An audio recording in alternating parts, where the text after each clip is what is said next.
¿Ahora se ve? Sí, doctor. Sí. Ya, perfecto. Ya, vamos a empezar en realidad para hacer rápidamente un resumen de todo esto.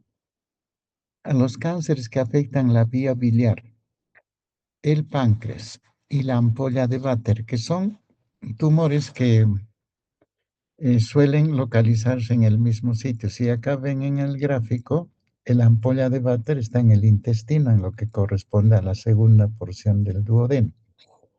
En la cabeza del páncreas, anatómicamente, se encuentra rodeando esta sed duodenal que llamamos. Entonces, a ese nivel se encuentra la cabeza del páncreas.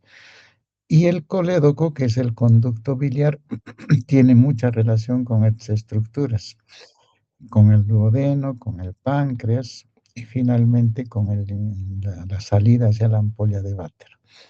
Entonces, ustedes estarán viendo, son tumores que comparten anatómicamente una situación en esta zona que en conjunto la vamos a denominar encrucijada biliopancreática. Entonces, por esa razón, los tumores que afectan la ampolla de Vater, la cabeza de páncreas y el conducto biliar, es decir, el colédoco, suelen conocerse como un grupo homogéneo que denominamos tumores de la encrucijada hepatobiliar.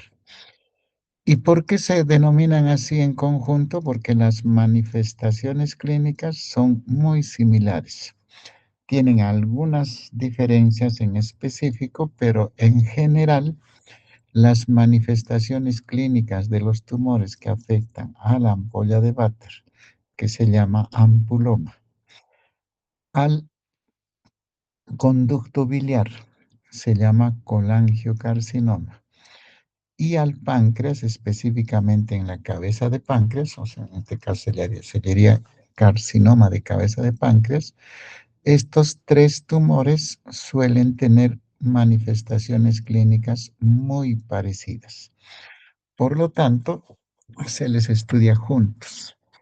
Entonces, la pregunta será, ¿cuáles creen o cuál creen ustedes que es esa manifestación eh, típica del, de estos tumores de la encrucijada biliopancreática?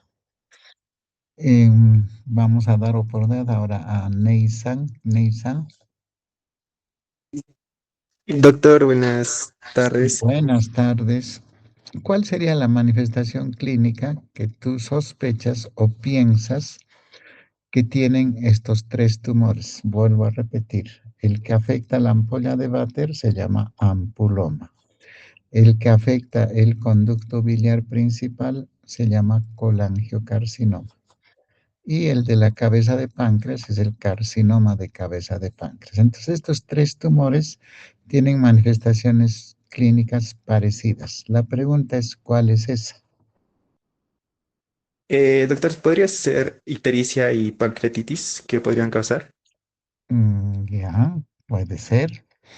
Lía, Nayeli.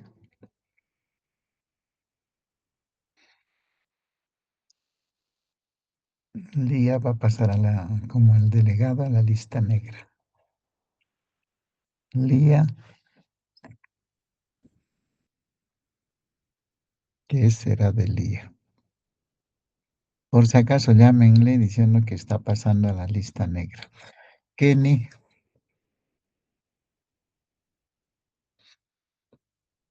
Doctor presente. algo más puedes aumentar. Tu compañero Neysan dice ictericia, pancreatitis. A ver, algo más que Bueno, puede orientarnos a estos tumores desde el punto de vista clínico.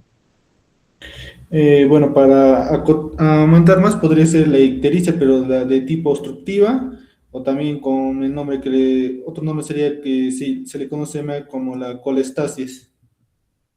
Ya, perfecto. Entonces, la presentación clínica es muy común a todos estos tres tumores y se llama colestasis extrahepática o, si quieren, ictericia obstructiva. que muchos médicos lo conocen como tal, o ictericia colestásica, ictericia obstructiva. Entonces, el fondo común a todas estas neoplasias es que cuando crecen por proliferación celular, el efecto biológico de los tres es obstruir la vía biliar. Por lo tanto, la manifestación clínica es la de una ictericia obstructiva o, si desean, ictericia colestásica. Entonces, ahí estamos de acuerdo. Eh, Alex Paz, Doctor, buenas tardes. don Alex, a ver, dinos, ¿cómo sería la manifestación de una ictericia obstructiva o ictericia colestásica? Sería un color amarillento en las escleras en la piel. Ya, la ictericia, perfecto, pero generalmente tiene una tonalidad, se llama ictericia verdínica, por la tonalidad verdosa que adquieren estos pacientes, ¿ya? Y a eso se le llama ictericia verdínica. ¿Qué más? Mm, ¿Qué ah, suele acompañar a la ictericia? También eh, dolor, doctor, dolor. El dolor abdominal, ya, Sí. correcto, es una forma de manifestación. No es común a todas las neoplasias, pero después vamos a ver sus diferencias, pero generalmente estas provocan dolor, dolor en hipocondrio derecho, o sea, el dolor de tipo biliar. ¿Qué más acompaña esa ictericia? Puede Sí, ser, doctor, una hepatomegalia. puede ser, pero estamos hablando de Ya, síntomas primero. Entonces, ya. síntomas son coluria, hipocolia, prurito. El prurito es un síntoma importante en estas obstrucciones biliares. Y además, y esto es importante, esto es necesario recalcarlo, como estas enfermedades son crónicas, o sea, de largo tiempo de evolución, estos pacientes suelen desarrollar manifestaciones de un síndrome de mala absorción, porque al obstruir la vía biliar, entonces la bilis no llega al intestino. Entonces, estos pacientes suelen desarrollar mala obstrucción, o perdón, una mala absorción, sobre todo de grasas. Entonces, hay esteatorrea, hay déficit de algunas vitaminas que tienen que ver con la absorción relacionada a la bilis, como las liposolubles. Esas son la A, la D, la E y la K. Entonces, deficiencia de estos y derivado de eso, alteraciones relacionadas a esa deficiencia. Alexandra Patricia, si tienes deficiencia de vitamina K, ¿qué síntoma podrías esperar?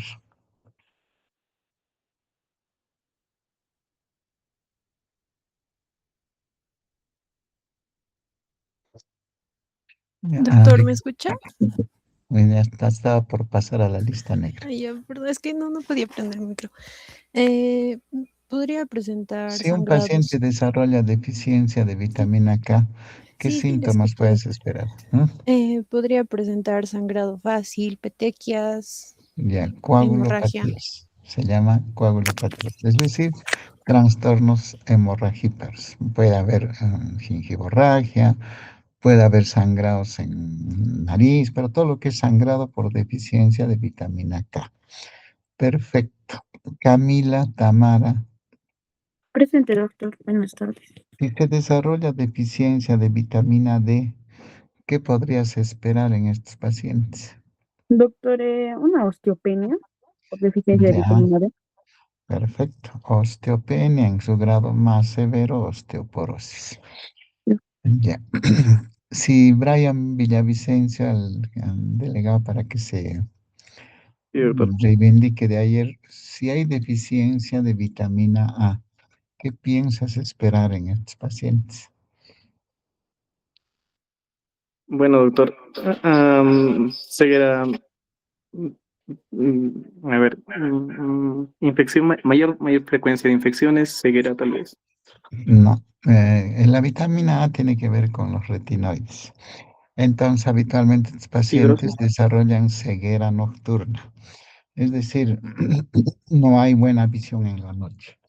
Ya, entonces, esos síntomas se presentan en pacientes que tienen deficiencia crónica de perdón, de bilis, y eso se presenta habitualmente en colestasis. Y entonces, esta es la manifestación común a todos los tumores de la vía o del confluente biliopancreático. Es decir, la ictericia de tipo obstructiva, que se caracteriza por ictericia verdínica, coluria, hipocolia. Luego, dolor no siempre se da, pero hay también eso. O síntomas de una cronicidad como son el prurito o la deficiencia en la absorción de grasas o vitaminas liposolubles. Y entonces lo que caracteriza a los tumores que aparecen en estos tres sitios, Brian, ¿sabes cuáles son esos tres tumores? ¿Recuerdas?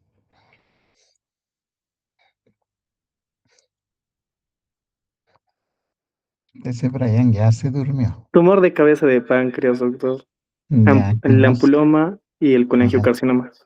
perfecto. Entonces, tres manifestaciones parecidas.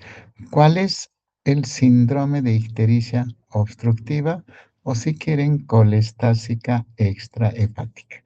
Cuyas manifestaciones ya se los hemos repetido y eso es lo que presentan estos pacientes.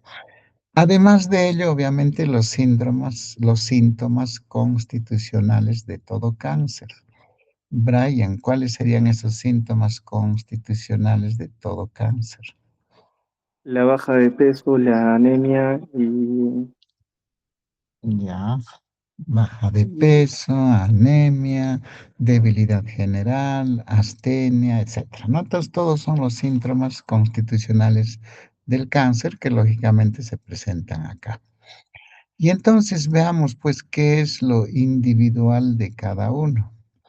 El colangiocarcinoma, que es el tumor que afecta la vía biliar principal, ya sabemos que se manifiesta por un problema de colestasis extrahepática o lo que hemos ya visto anteriormente, que son sus manifestaciones habituales. Y de ello se desprende, por ejemplo, que estos pacientes desarrollan este tipo de manifestaciones. Sin embargo, acá hay una peculiaridad en el colangiocarcinoma. ¿Puedes identificar esa peculiaridad? Ingrid Ventura. Doctor, buenas tardes. Ya, entonces, habíamos dicho que el síndrome de ictericia obstructiva es común a los tres tipos.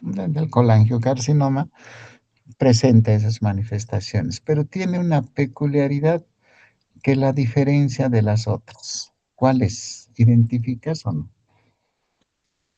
Mm, eh, Esa es una chapadita, ¿ya? Te voy a aumentar 2 puntos si es que tienes la respuesta. la localización, tal vez, que afecta más a nivel del hilio, a No, nivel esa biliar. no es. No es esa. Mira, Ingrid se perdió la posibilidad de ganarse esos puntos. La peculiaridad de la manifestación clínica de ictericia obstructiva en pacientes con colangiocarcinoma es que no hay dolor abdominal habitualmente, a diferencia de las otras. Acá no hay dolor. Por eso se le conoce como ictericia silenciosa, ictericia silente. Es decir, presenta las manifestaciones de la ictericia, las deficiencias de absorción de vitaminas liposolubles, la baja de peso, todo, pero sin dolor. Entonces, cuando ustedes tengan esa manifestación clínica de ictericia obstructiva y no hay dolor como un síntoma relevante, importante, ustedes van a pensar en qué patología que se llama colangiocarcinoma. Entonces, esa es la peculiaridad de lo que nosotros tratamos de transmitirles a ustedes. Por eso se le llama ictericia silenciosa o ictericia silente. Bien, ¿en quiénes se presenta habitualmente el colangiocarcinoma? Bueno, entre 50 a 70 años. Eso es una cosa ya establecida, no es de gente joven. Predomina ligeramente en varones y se ha considerado a todas estas patologías que están dentro de la diapositiva como factores de riesgo. Quiere decir que personas que tienen colangitis esclerosante, colitis ulcerativa, quistes del colédoco, cálculos de vías biliares, exposición a esa sustancia de contraste. Ahora ya no hay mucho, el dióxido de torio ya no se utiliza mucho. Pero personas que tengan esas enfermedades en algún momento de su evolución podrían desarrollar cáncer de la vía biliar o colangiocarcinoma. De todos ellos, Brian, ¿cuál crees que es más relevante de todos estos factores de riesgo? La colangitis, doctor. No, la litiasis. Los cálculos en el conducto biliar se consideran como un principal factor de riesgo para desarrollar colangiocarcinoma. Todas las otras que están descritas en esa lista también son, pero en nuestra realidad, en nuestra experiencia propia que vemos en los hospitales, la presencia de cálculos en las vías biliares suelen predisponer a la aparición de un colangiocarcinoma. De ahí que se aconseje tratar cuando un paciente tiene cálculos en el conducto biliar. También interesa tal vez, acá sí algunos habrían dicho la localización del colangiocarcinoma. Mucho va a depender de dónde se localiza el tumor.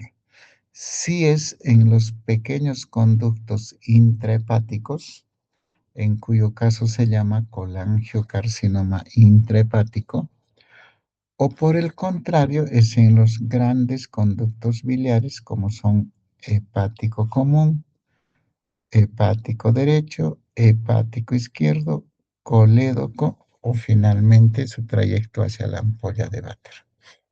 Cuando el tumor asienta en esas zonas fuera del hígado, se le llama colangiocarcinoma extrahepático. Por el contrario, cuando el carcinoma afecta básicamente los pequeños conductos biliares intrahepáticos, se le llama colangiocarcinoma intrahepático. Brian, ¿cuál de los dos crees que es más frecuente?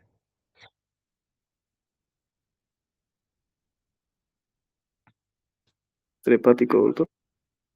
¿Cuál? Extra o no. Extrahepático. Ya, y de ellos, ¿dónde asienta el principal tumor? A nivel iliar.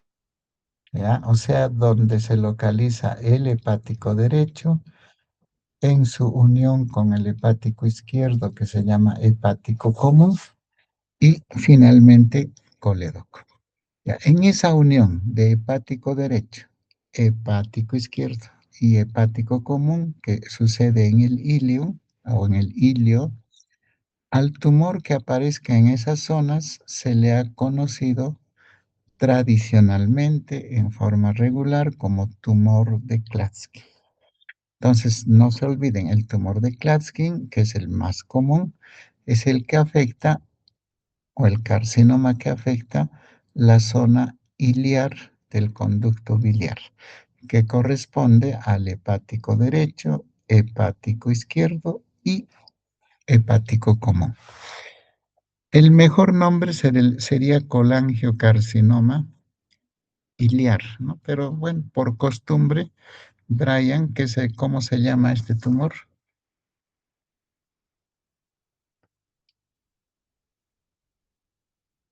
¿Tumor de qué, Brian? Ya se fue nuestro No, Brian. sí estoy, doctor. Kletskin. Klatskin, ya, perfecto. Entonces yo te pregunto, descríbeme el tumor de Klatskin. ¿Qué vas a responder?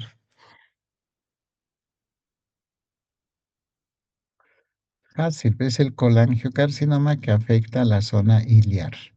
O, si quieres, hepático común, derecho e izquierdo. Punto. Entonces te vuelvo a preguntar, defíneme el tumor de Klatskin.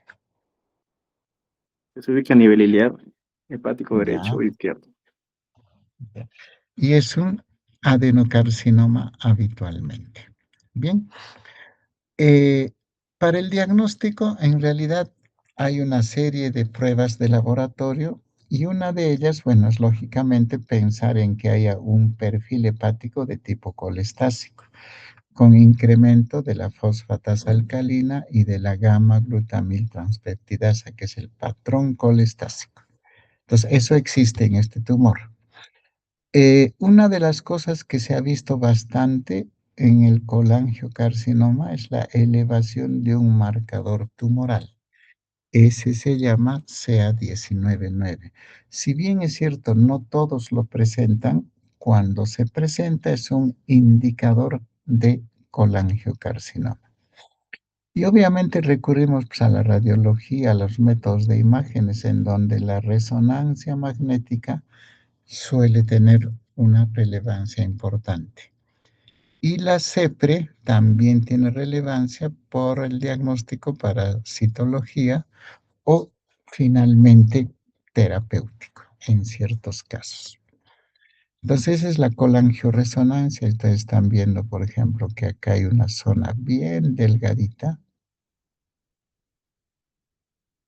Ese es el tumor de Klatskin. El colédoco está abajo, la parte proximal a nivel del ilio, y eso es lo que llamamos colangiocarcinoma. Se ve muy bien en la resonancia magnética.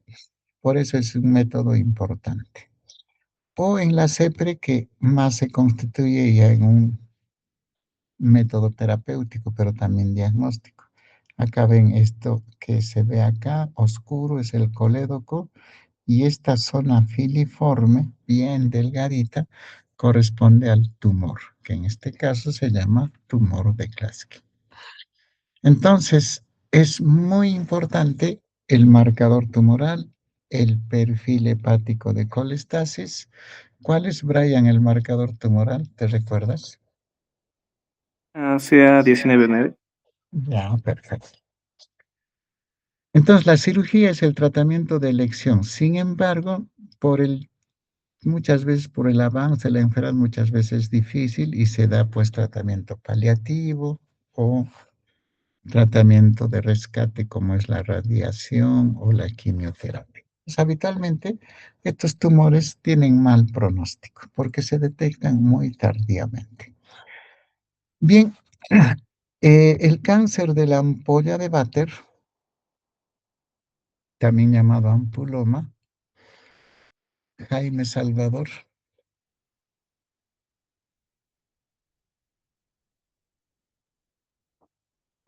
Doctor, buenas tardes. Buenas tardes. ¿Cómo sería la manifestación clínica del ampuloma? Em, Va a impedir, doctor, la secreción de bilis por el colédoco. Pero ¿cómo Em, sería clínicamente? ¿Es el no- paciente con qué nos daría, síntomas viene? nos daría ictericia, doctor. Bueno, acolia. mm,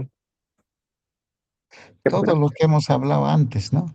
La denominada ictericia obstructiva, ¿correcto? Tan Sí, doctor. igual como el colangiocarcinoma, es decir, no hay diferencia. Pero debe haber alguna diferencia. ¿Tú cuál crees, Jaime Salvador? En el colangiocarcinoma habíamos visto que es habitual que no presenten dolor. Entonces, por eso se llama ictericia silenciosa o ictericia silente. ¿Cuál crees que sea lo diferencial en el ampuloma? Que eso se iba a presentar dolor, doctor, y va a simular una litiasis. Mm, bueno, esa no es la diferencia. Jennifer, Gabriela, Ah, sí, doctor, buenas tardes. Buenas. Podríamos considerar que, por ejemplo, el dolor podría ser un tipo cólico, que podría simular un dolor tipo cólico, la característica del dolor, porque con la angiocarcinoma no tiene dolor, pero el No, ampuloma podría presentar. acá puede haber dolor, sí, puede haber dolor.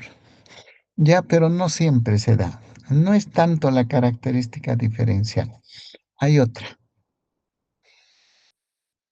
Julio Fernando.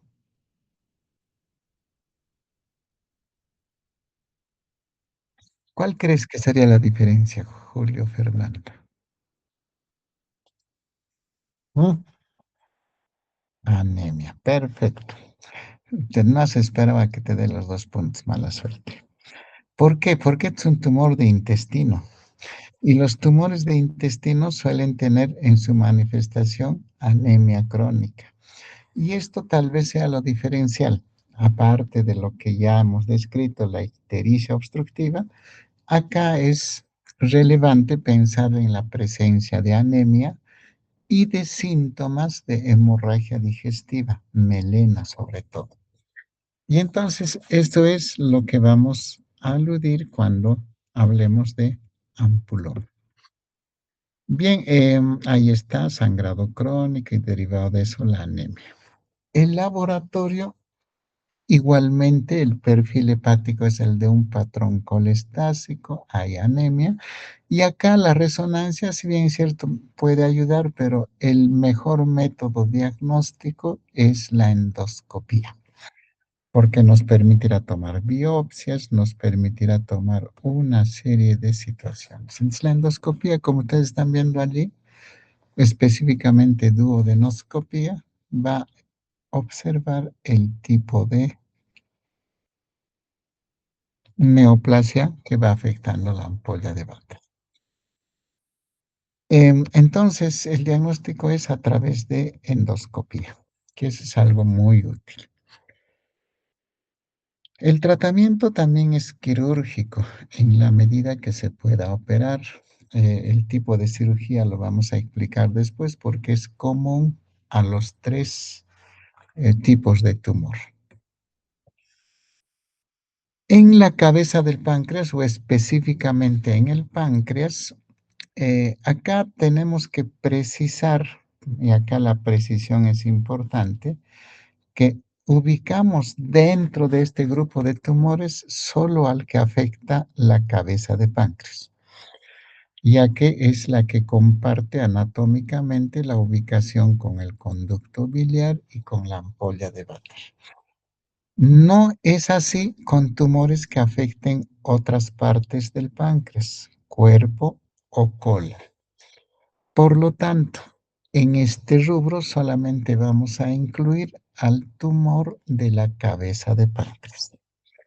Y al tumor que afecte a otras zonas del páncreas no estarían incluidas en este síndrome. Bien, la localización cefálica, o sea, en la cabeza es la mayor, casi llega a 3/4 partes. Por lo tanto, habitualmente la mayoría de tumores pancreáticos se presenta por daño en la cabeza pancreática y por lo tanto su manifestación clínica, ¿cuál sería?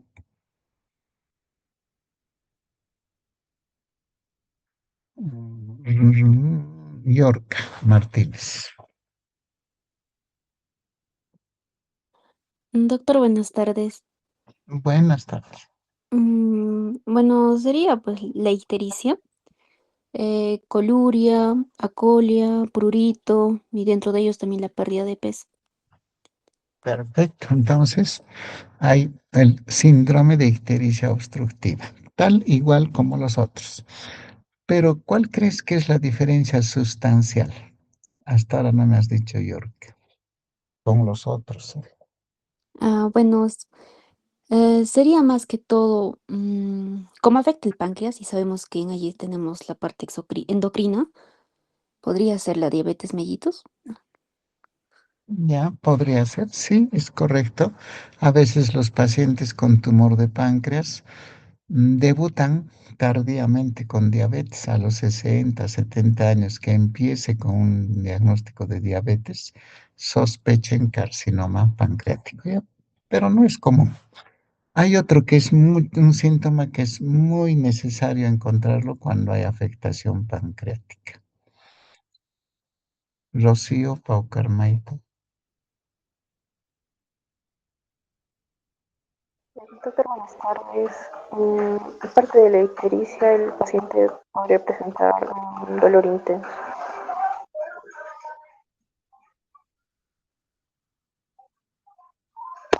¿Aló? No me has dicho todavía la respuesta. Bien, Mari Raisha, ¿tienes alguna Doctor, respuesta? ¿me escucha? Sí, te escucho. Disculpe, doctor. Aparte de la ictericia, soy Rocío Pocorneta, creo que no se me escuchó. Aparte de la ictericia, el paciente presentaría un dolor intenso. Ya, el dolor abdominal es una característica fundamental en este tipo de tumor. Es de gran intensidad, dolor crónico, recurrente, opresivo y que suele ser de mucha intensidad. Por lo tanto, cuando ustedes tengan un paciente con dolor crónico localizado en epigastrio, mesogastrio y no sepan muy bien la causa, sospechen en carcinoma de cabeza pancreática. Entonces, a la ictericia, que sabemos que se presenta siempre, vamos a incrementar el síntoma dolor abdominal como una manifestación clínica muy importante. Eh, el resto sí es igual, hay ictericia, hay prurito, malestar general, baja de peso, todo eso es muy parecido. En el diagnóstico nuevamente encontramos el perfil hepático de tipo colestásico, vale decir, incremento de FA, fosfatasa alcalina, e incremento de gamma-glutamil transpeptidasa. Y acá también se utiliza este marcador tumoral, que lo habíamos visto para colangiocarcinoma. Brian, ¿qué se llama ese marcador tumoral? LCA19-9, doctor. Ya, exacto. SCA19-9 también se utiliza para páncreas, pero con la diferencia de que acá tiene mayor sensibilidad. Tanto es así que si detectamos CA19-9 alto, posiblemente sospechamos fuertemente en el carcinoma de cabeza de páncreas. Bien, acá nuevamente el diagnóstico tiene que ser en base al cuadro clínico, el marcador tumoral que puede ayudar. ¿Cuál es, Brian, el marcador tumoral?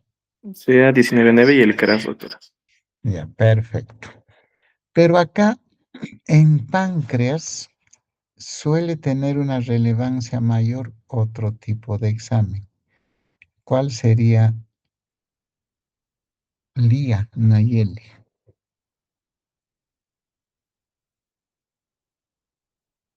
Doctor, buenas tardes.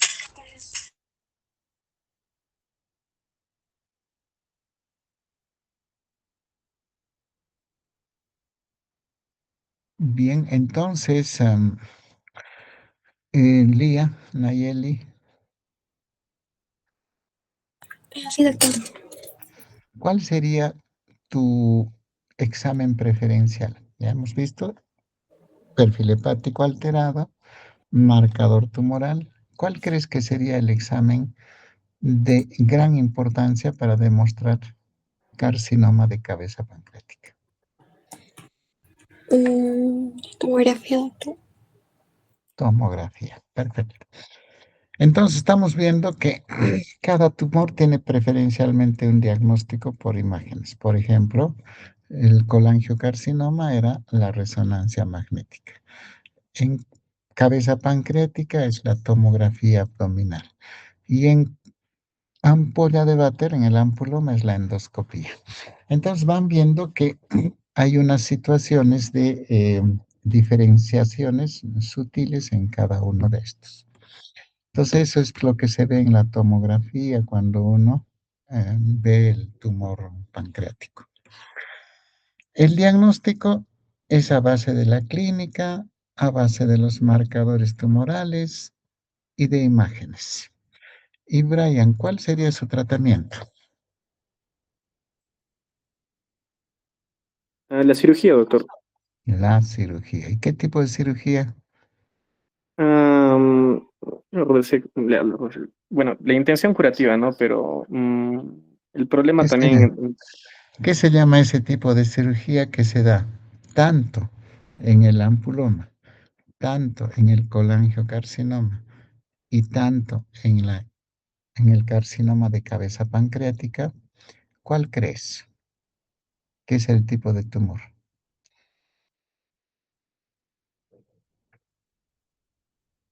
la resección, doctor. ¿Pero qué se llama eso? Pancreatectomía. Bien, te estás perdiendo un puntito, ya te perdiste.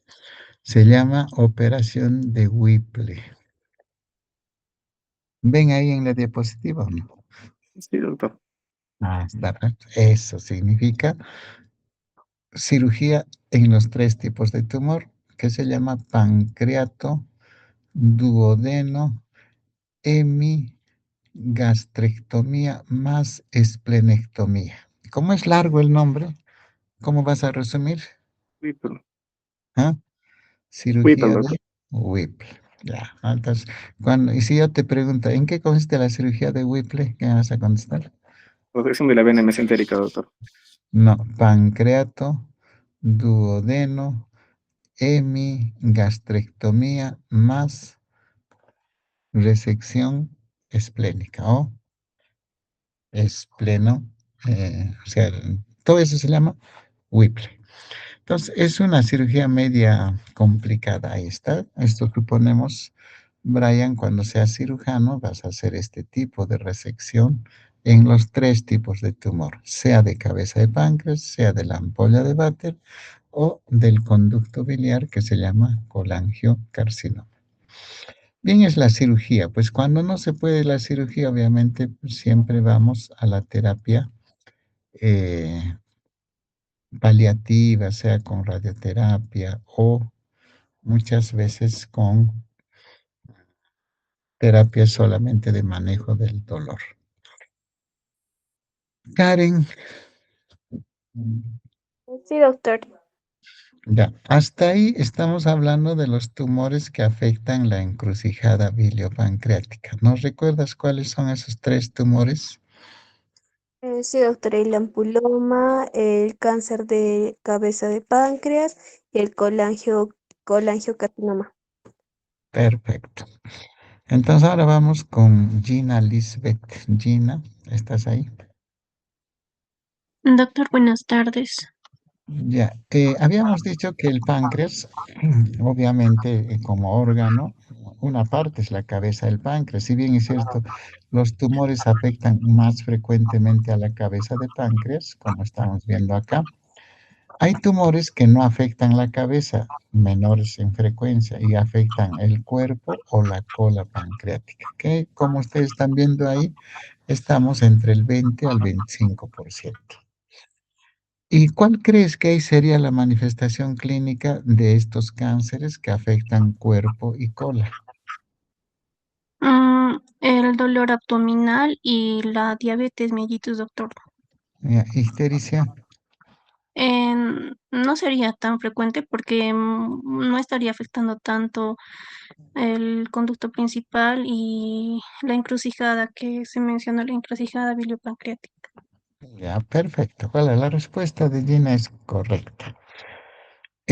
Quitando a la ictericia, que es la manifestación habitual del carcinoma de cabeza de páncreas, en la cola y el cuerpo quitan ictericia. Y obviamente queda dolor abdominal como una manifestación muy importante, aunada lógicamente a la baja de peso, al síndrome constitucional que vemos en todo tipo de cáncer. Entonces acá el consejo siempre es importante y eso tienen que aprendérselo. Cada vez que haya dolor abdominal crónico en un paciente de edad mayor a 60 años, lógicamente, y que ustedes no puedan ubicar la causa de ese dolor abdominal, piensen en cáncer de páncreas, pero no de la localización cabeza, sino en cuerpo y en cola. Y una tomografía, que es el método estándar de diagnóstico, puede resolver el problema. Entonces, esa es la diferencia. Lógicamente, vemos que en estos tumores que afectan otras zonas del páncreas, no es habitual encontrar la ictericia obstructiva, que sí lo es en el tumor de cabeza pancreática. Bien, entonces, hasta ahí vamos viendo pues lo que conocemos someramente de los tumores que afectan la ampolla de Vater. Cuando hay un tumor de ampolla de Vater, Ingrid, ¿qué se llama? Ampuloma, doctor. Ya. Cuando hay un tumor del conducto biliar, Gesell, ¿qué se llama? Gesell. Gesell, ya le llaman, pasó a la lista negra. Ah, no, no, está todavía. ¿Qué se llama Sí, un doctor. tumor de la vía biliar principal? Colangiocarcinoma, doctor. Ya. Y el tumor que afecta el páncreas, que es el adenocarcinoma pancreático. Ya, todos ellos tienen manchones similares, con las diferencias que ya hemos enfatizado, y cuyo diagnóstico se hace muy similarmente y cuyo tratamiento quirúrgico también es muy parecido. ¿Cuál es el tratamiento quirúrgico, Juan Cristian? ¿Qué se llama esa cirugía?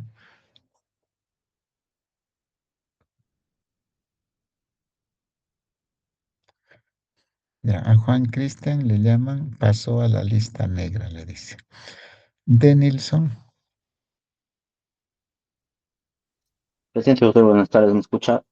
Ya, perfecto, te escuchamos. Sí, doctor, se conoce como cirugía de Whipple. Muy bien. Entonces, una cirugía compleja, muy resectiva, difícil de hacer muchas veces, pero es la forma curativa de esta enfermedad. Si no se puede, pasamos a la terapéutica paliativa. Y vamos a finalizar el curso con un tema también quirúrgico que muchas veces se da, es necesario darles algunas precisiones sobre el cáncer que afecta a la vesícula biliar. También es un tema más quirúrgico. Ustedes saben que la patología que más afecta a la vesícula biliar, ¿cuál es? Elian, Fiorella. Doctor, buenas tardes. Es la litiasis biliar. Litias. Entonces, es la principal forma, pero eventualmente vamos a encontrar cáncer de vesícula. Y acá vamos a dar algunas precisiones sobre lo que es el cáncer de vesícula. Factores de riesgo, es en quiénes se puede presentar más cáncer de vesícula, en aquellos portadores de cálculos. Entonces recuerden, cuando expusieron cálculos vesiculares, vieron que una forma de pacientes son asintomáticos, es decir, no se manifiestan con síntomas. Tienen las piedritas, pero no hay síntomas. Entonces, a estos pacientes pueden estar en riesgo, por eso, así no tengan síntomas, se aconseja cirugía. Entonces, ese es un factor importante, la presencia de cálculos en la vesícula. Otro elemento importante es un trastorno que se llama vesícula en porcelana. No es frecuente, pero se puede dar en relación al adenocarcinoma de vesícula. Otras son la colecistitis por salmonela, la colitis ulcerativa, la presencia de pólipos en la vesícula también. Y acá en pólipos quisiera detenerme un poquito, más que nada porque muchos ecografistas, radiólogos, Denilson va a ser radiólogo. Denilson. Doctor presente. ¿Va a ser radiólogo o no? No, no creo. No, dice, entonces ya no le preguntamos. Erika Choquenaira. Doctor, buenas tardes. Ya a ti no te preguntamos porque no va a ser radióloga, ¿ya? Eso ya sabemos. ¿O sí? Ya. Entonces, como no va a ser Erika radióloga, muchas veces los radiólogos, los ecografistas, nosotros pedimos ecografía por un problema de vesícula, de hígado, por mucho tipo de problemas solemos solicitar una ecografía abdominal. Pero resulta que algunos pacientes o algunos médicos informan como pólipos. Y entonces, Erika, ¿qué le dirías a ese paciente cuando tiene pólipos? Se asusta, por supuesto, ¿no? ¿Cuál sería tu consejo en estos pacientes, Erika? Tranquilizar al paciente y bueno, también prever según el tamaño del pólipo, ¿no? Si tiene opción para cirugía. O sea, lo operas de frente. No, sería de evaluar. ¿Cómo le evalúas? Ya tiene ecografía y te dice pólipo. Entonces, ¿qué más vas a evaluar? El A tamaño del diferencia, pólipo. a diferencia de un pólipo en el estómago, por ejemplo, o en el colon, ahí podemos tomar biopsias, los podemos resecar, cortar. ¿En vesícula será posible tomar biopsias? Erika, ¿qué dice? No, doctor. No, porque está muy al fuera del alcance de métodos tecnológicos. Entonces no puedes tomar biopsia. Por lo tanto, te vas a basar cuando alguien tenga pólipos en dos cosas. Uno, el conocimiento teórico. Entonces, la teoría nos dice, Erika, que los pólipos son de dos tipos. ¿Cuáles son esos dos tipos de pólipo?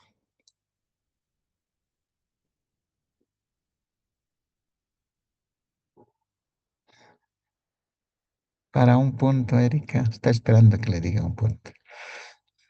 Erika a la una, Erika a las dos, Erika a las tres. Ya Doctor, fue, Erika. Ya fuiste, ya fue.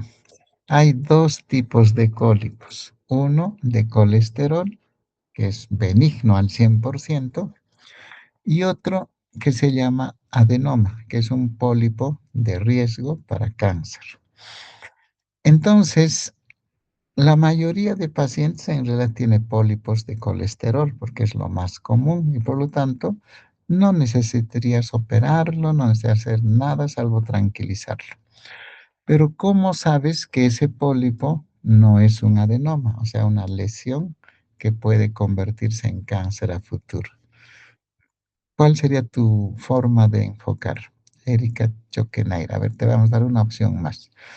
Llegó tu paciente, ecografía dice pólipo, y tú pensaste, ¿será de colesterol o será un adenoma? Te asalta la duda, ¿no? Como no puedes hacer biopsia ni otro tipo de evaluación, que no hay marcadores en sangre ni nada por el estilo, entonces te dice, ¿y ahora qué hago? ¿Qué haces, Erika?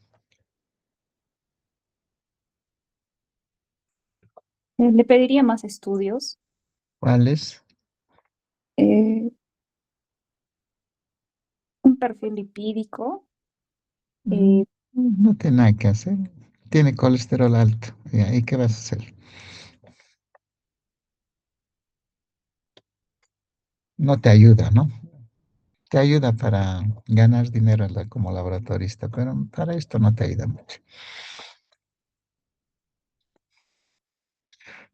Estamos diciendo, pues no puede ser biopsia, haz tomografía o resonancia, te va a salir el mismo pólipo, entonces no has ganado demasiado. Tú dices, ¿algún análisis de sangre? No hay para poder definir si es cáncer o no. Entonces, ¿qué haces, Erika?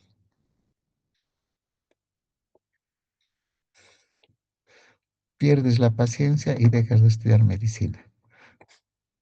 ¿Sería así? Ya lo decías antes, Erika, por eso estamos dándote la oportunidad. Ya habías dicho algo que nos permite diferenciar, no al 100%, pero en cierta forma, uno de colesterol versus un adenoma. ¿Qué sería el tamaño, doctor? Ya, el tamaño. Bien, perfecto. ¿Cuánto? Mayor de 1 centímetro. Ya, o sea, la nota que se van a sacar el viernes. 1. O si quieres 10 milímetros. Ya, perfecto. Entonces, el tamaño es importante. Por estadística se ha demostrado que los pólipos de pequeño tamaño, menos de 10 milímetros, habitualmente son de colesterol. Y los de más de 10 milímetros, puede medir 20 o más, habitualmente son adenomas. Entonces, a la pregunta que le hacía yo a Erika, decía, tu paciente llegó con ecografía que decía pólipos, y si no te dice tamaño, tú dices, hazme otra ecografía, porque el ecografista tiene que medirte el tamaño.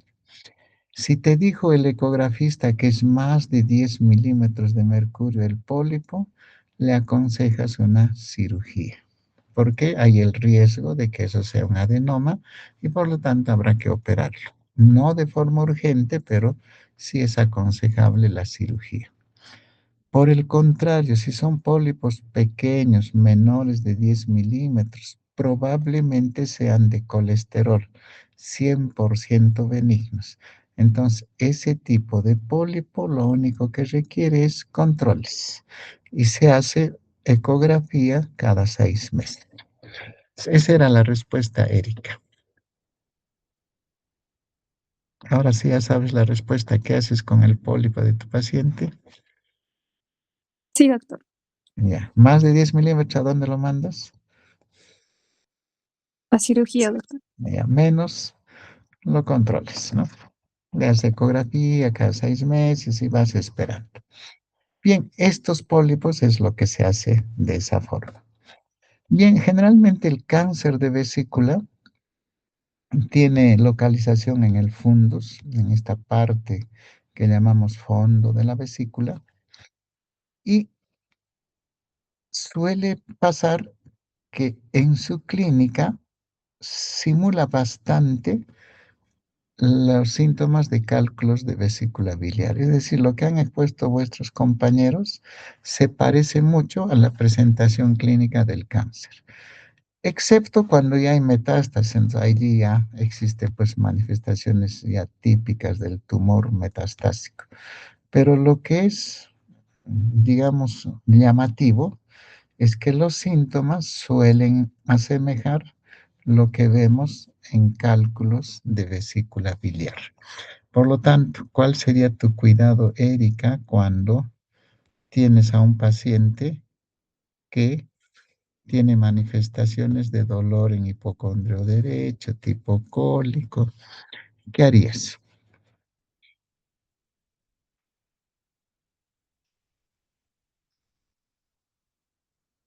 Lo operas, pues, ¿no? Ya lo operas. Y mandas a estudiar esa vesícula porque podría ser un cáncer. Entonces, la única forma de ver es hacer la patología de la vesícula.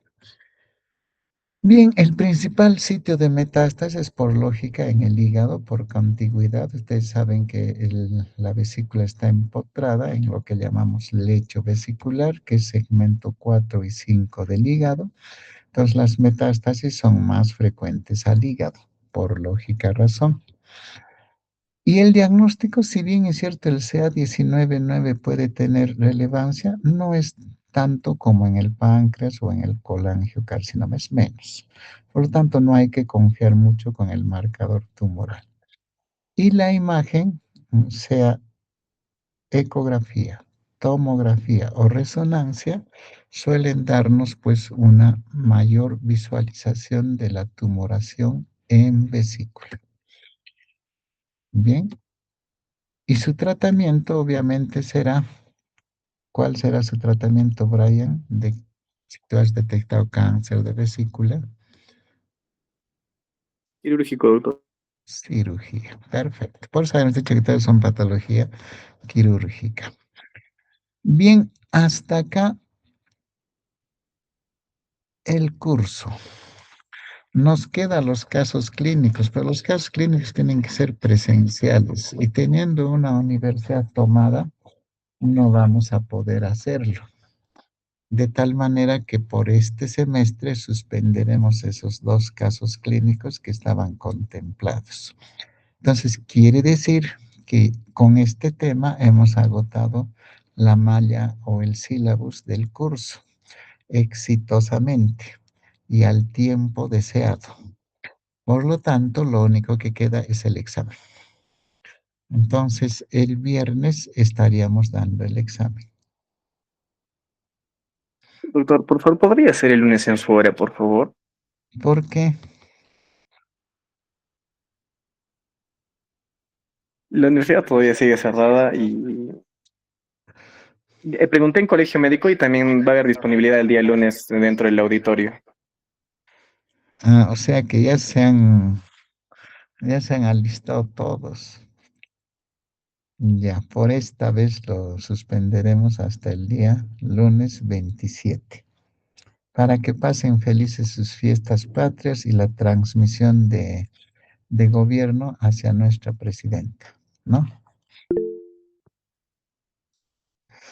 Perfecto. Entonces, si tuvieran alguna pregunta, duda,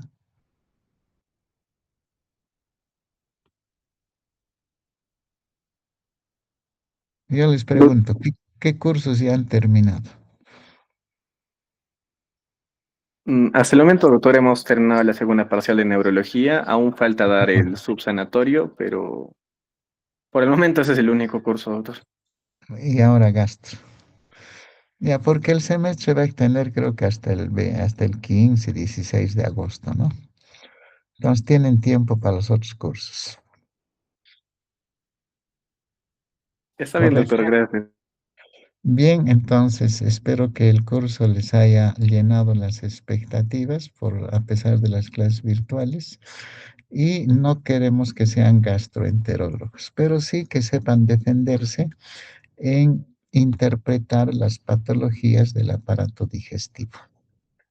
Muy bien, entonces con todo ello despedimos el curso hasta el día del examen, el día 27. Buenas tardes. Buenas tardes, Buenas doctor, tardes, gracias. gracias. Buenas tardes, Buenas doctor. tardes. Buenas tardes.